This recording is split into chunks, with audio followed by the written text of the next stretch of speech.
দীর্ঘ ১৫ মাস যুদ্ধের পর গত ১৯ জানুয়ারি দখলদার ইসরায়েলের সঙ্গে যুদ্ধবিরতিতে পৌঁছায় ফিলিস্তিনি সশস্ত্র গোষ্ঠী হামাস। ওই সময় চুক্তি হয় যুদ্ধবিরতিটি ৩টি ধাপে কার্যকর করা হবে। প্রথম ধাপের মেয়াদ হবে ৪২ দিন। এরপর কার্যকর হবে দ্বিতীয় ধাপ, আর এ ধাপে গাজায় সব ধরনের সংঘাত বন্ধ হবে এবং দখলদার সেনাদের স্থায়ীভাবে প্রত্যাহার করে নিয়ে যাওয়া হবে। তবে প্রথম ধাপের পরই যুদ্ধবিরতিটি নড়বড়ে হয়ে যায়।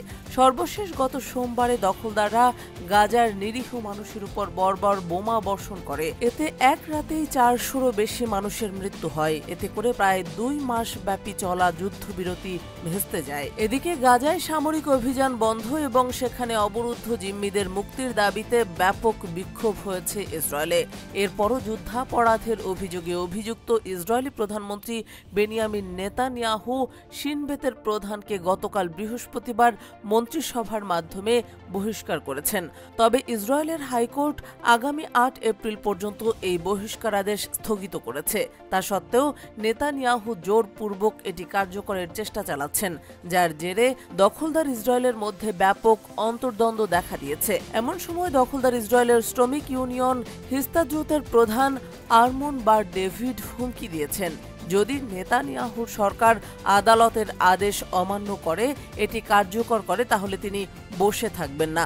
মূলত ইসরায়েল জুড়ে ধর্মঘটের ইঙ্গিত দিয়েছেন আরমন। তিনি বলেন, আমি আশা করি ইসরায়েলি সরকার আদালতের প্রত্যেকটি নির্দেশ মানবে, যেমনটা সরকার তার নাগরিকদের কাছ থেকে প্রত্যাশা করে। হিস্তাদ্রুত অন্যান্য সংগঠন এবং ইসরায়েল আইনের, সরকার আইনের ঊর্ধ্বে নয়।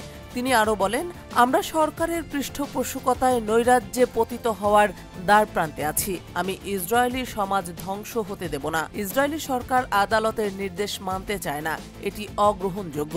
নেতানিয়াহুর প্রতি হুঁশিয়ারি দিয়ে শ্রমিক ইউনিয়নের এ নেতা বলেছেন, সরকার যেন সীমা অতিক্রম না করে। এর আগে ইসরায়েলের সুপ্রিম কোর্টের সাবেক প্রেসিডেন্ট আহরন বারাক বলেন, শিন বেতের প্রধান এবং অ্যাটর্নি জেনারেলকে বহিষ্কারের মাধ্যমে নেতানিয়াহুর সরকার ইসরায়েলে গৃহযুদ্ধ ডেকে আনছেন।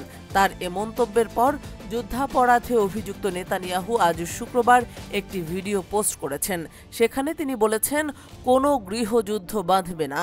ইসরায়েল হলো আইন ও শাসনের দেশ, আর ইসরায়েলি সরকারই সিদ্ধান্ত নেয় শিন বেতের প্রধান কে হবেন।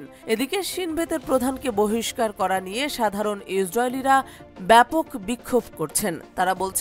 তারা বলছেন নেতানিয়াহু স্বৈরশাসকে পরিণত হয়েছেন। এ কারণে বিরোধী মতের রোনেন বারকে তিনি বহিষ্কার করছেন, যেন কেউ তার কাজে বাধা না দিতে পারে।